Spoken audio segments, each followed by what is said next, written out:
दोस्तों, प्रधानमंत्री मोदी जी के सरकार की इस आखिरी बजट में गरीब को खोखले वायदे के अलावा कुछ नहीं मिला। मध्यम वर्ग, उनका तो नाम भी आजकल प्रधानमंत्री और वित्त मंत्री अपने बजट स्पीच में लेना बंद कर चुके हैं। और ये जो सरकार है, सिर्फ वे चुने हुए उद्योगपति जो प्रधानमंत्री मोदी जी के करीब है उनके लिए है। ये सरकार अमीरों की है, अमीरों के लिए है, अमीरों के द्वारा संचालित है। और यही इस बजट में देखा, गरीब के लिए खोखले वादे और मध्यम वर्ग को तो अनदेखा ही कर दिया है। मैं सबसे पहले बात करना चाहूंगा किसानों की। किसानों की आय दुगनी करने की वादे तो इस सरकार ने की, लेकिन वास्तविक यह है कि किसान आज भी आत्महत्या पर अपने जिंदगी के आखिरी दिन में ये सोचता है कि मैं अपने आजीवन मैं स्वयं ले लूं। और आंकड़े यही कहती है, चाहे आप 2020 का देखें, 21 या 22 का देखें, लगभग हर साल 10,000 से 11,000 भारत के किसान आत्महत्या के लिए मजबूर होते हैं। और अफसोस की बात है कि उनका उल्लेख इस बजट में नहीं था। पूरे देश के किसान मोदी जी के 3 काले कानून के विरोध में आए और उन्होंने जो साल भर आंदोलन करने के बाद जो मांगे रखी, उन मांगों को भी आज इस बजट के इस वक्तव्य में नजरअंदाज किया जा रहा है। उनकी मांग थी एमएसपी को लेकर कि उसको एक कानूनी दर्जा मिले, वो एमएसपी पे कुछ नहीं।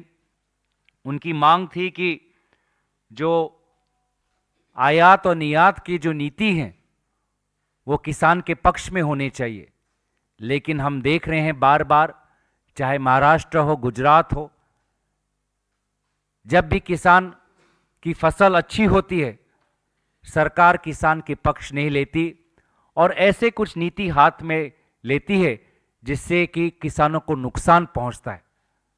हाल में ही हमने प्याज के किसानों की दुर्दशा देखी और कोई भी उल्लेख हमें इस सरकार से नहीं मिलता। आज फसल बीमा योजना पूरी तरीके से आज विफल हो चुकी है। किसान बार बार प्रीमियम तो देता है, लेकिन उसको जो क्लेम में जो इतनी सहायता मिलनी चाहिए वो सहायता उसको नहीं मिलती। मैं किसानों के बाद युवाओं की करना चाहूंगा, जो आज बेरोजगारी से लड़ रहा है, जूझ रहा है। और ये मैं नहीं, ये सरकारी तथ्य कहते हैं। चाहे आप पीरियोडिक लेबर फोर्स सर्वे का डाटा पकड़े जुलाई 2022 से जून 2023 तक, या स्टेट ऑफ वर्किंग इंडिया का रिपोर्ट 2023 पकड़े, आज जो 15 से 19 साल के बीच में जो युवा है भारत में, उनमें से 10% युवा आज बेरोजगार है। और चिंता की बात यह है कि उच्च शिक्षा पाने के पश्चात भी अगर हम तथ्य देखें, जो 25 वर्ष के आयु में हमें दिखाई देता है, जो ग्रेजुएट्स हैं उनमें भी बेरोजगारी की समस्या बहुत ही संवेदनशील है और लगभग 40%, 42.3% बेरोजगार ग्रेजुएट आज ये भारत की वास्तविक स्थिति है। जो हमारी आज की तारीख में युवाओं की जो शक्ति हमको और बढ़ानी चाहिए थी, आज उस युवा शक्ति पर ये मोदी सरकार उनके सपनों पर आज बुलडोजर चला रही है। महिलाओं की बात बार बार की जाती है, लेकिन महिलाओं के प्रति जो आज भी क्राइम हो रहा है, या जिस प्रकार से महिलाओं को धीरे धीरे लेबर फोर्स में जो उनका हक होता है कि पुरुष के जितना उनको वेतन मिले या लेबर में उनको और भागीदारी का एक मौका मिले, वो भी आज हम नहीं देख पा रहे। महिलाओं के प्रति क्राइम, आज NCRB national crime records bureau का डाटा देखें तो 2022 में 4% बढ़ोतरी हुई है अगर आप 2021 के तुलना में देखें। अगर आप मेल कैजुअल वर्कर्स का देखें तो वो लगभग 50% ज़्यादा कमाते हैं महिलाओं कैजुअल वर्कर्स के तुलना में। लेबर फोर्स का पार्टिसिपेशन रेट भी अगर देखें विशेष रूप से शहरी महिलाओं के बीच में तो वो भी सिर्फ 24% ही है, जबकि पुरुषों का लगभग 70% यानी कि 73.8% है। तो महिलाओं को भी जो उनका हक आज की सरकार में, आज के माहौल में मिलना चाहिए वो नहीं मिल रहा। मैंने युवाओं की बात की, महिलाओं की बात की, किसानों की बात की। जीडीपी में भी बार बार जीडीपी का उल्लेख तो किया जाता है, लेकिन पर कैपिटा इनकम का उल्लेख नहीं किया जाता। 80 करोड़ लोगों को मुफ्त में अनाज तो मिलता है, लेकिन कुपोषण जो आज भी एक बहुत बड़ी समस्या है उसको लेकर हम बात नहीं करते। बच्चों के बीच में जो स्टंटिंग और वेस्टिंग की समस्या है, अनीमिया की जो समस्या है, ये जो सच्चाई है आज देश की, इस सच्चाई को बार बार छुपाने की कोशिश मोदी जी करते हैं। आज महंगाई, फूड इन्फ्लेशन लगभग 7.7% है।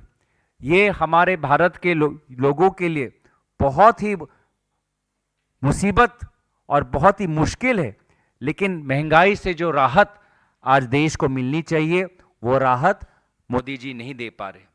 उच्च शिक्षा की बात करते हैं, मेडिकल कॉलेज की बात करते हैं, लेकिन इसका उल्लेख नहीं करते कि सारे उच्च शिक्षा के संस्थानों में आज हजारों की तादाद में शिक्षकों का जो पोस्ट है वो खाली है। और बहुत ही हमें दुख हुआ कि जब हम वो खाली पोस्ट देखते हैं तो उसमें से ज़्यादा पोस्ट वो हैं जो SC, ST और OBC, अनुसूचित जाति, अनुसूचित जनजाति और पिछले वर्गों के लिए जो पोस्ट रिजर्व्ड किए हुए हैं टीचिंग के, वो हमें खाली दिखाई देते हैं। तो ये सरकार बार बार अनुसूचित जाति, अनुसूचित जनजाति और पिछले वर्ग की बात तो करती है, लेकिन उनका जो हिस्सा होना चाहिए टीचिंग पोस्ट में या सरकारी पदों में, उसके बारे में ये सरकार कुछ नहीं कर पा रही।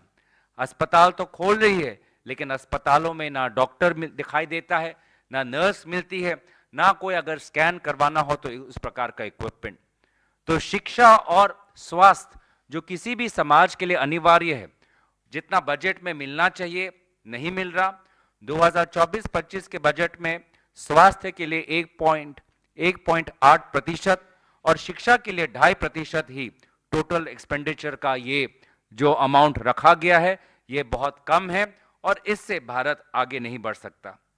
तो ये अगर हम यूपीए की तुलना में देखें तो 2023-24 में जब हमारी सरकार, हमने ये सरकार छोड़ी तो जीडीपी दर लगभग 6.4% था और एवरेज ग्रोथ 7.5% था। अब जब से मोदी जी की सरकार आई है, एवरेज ग्रोथ रेट कम हो चुकी है और 6% से भी कम है। तो ये अभी इंटरिम बजट है, लेकिन इस इंटरिम बजट से भी लोगों की बहुत अपेक्षा थी। आदरणीय वित्त मंत्री ने इनकम टैक्स के संदर्भ में जो कहा उसमें कुछ नया नहीं था, ये पिछले साल के बजट में इसका विवरण था। और अगर आप आम जनता से पूछे तो बहुत से लोग पिछले टैक्स स्लैब में रहना चाहते हैं, क्योंकि उनका एक अनुभव रह चुका है और इन पिछले इनकम टैक्स में उनको बहुत सी सुविधाएं मिलती थी, जो नए टैक्स स्लैब जिसका सरकार ने प्रसारण किया वो सुविधाएं नहीं मिलती। तो बहुत से लोग, आम जनता और हमने भी अपने अध्ययन में देखा कि पिछला टैक्स स्लैब वास्तविक में आम जनता के लिए ज्यादा सुविधाजनक है। इसके पश्चात भी, ज्यादा सुविधाजनक होने के पश्चात भी, इस सरकार ने पिछले 1 साल से मजबूरन लोगों को नए टैक्स स्लैब में जाने के लिए कहा है और बार बार ये निर्देश दिया है। ये लोगों की स्वतंत्रता और लोगों की जो उनकी जो ख्वाहिश थी कि पुराने टैक्स स्लैब में रहकर वो उनको ज्यादा सुविधाएं मिले, उसके खिलाफ है। और हमने भी अपने अध्ययन में देखा है कि लोगों के लिए पुराना टैक्स स्लैब ज्यादा अनिवार्य है, लेकिन ये सरकार की स्वेच्छा है। लेकिन सरकार ने कुछ नया मध्यम वर्ग के लिए इनकम टैक्स के राहत को लेकर इस इंटरिम बजट में नहीं कहा। If they were fair, they should leave the choice to the income taxpayer.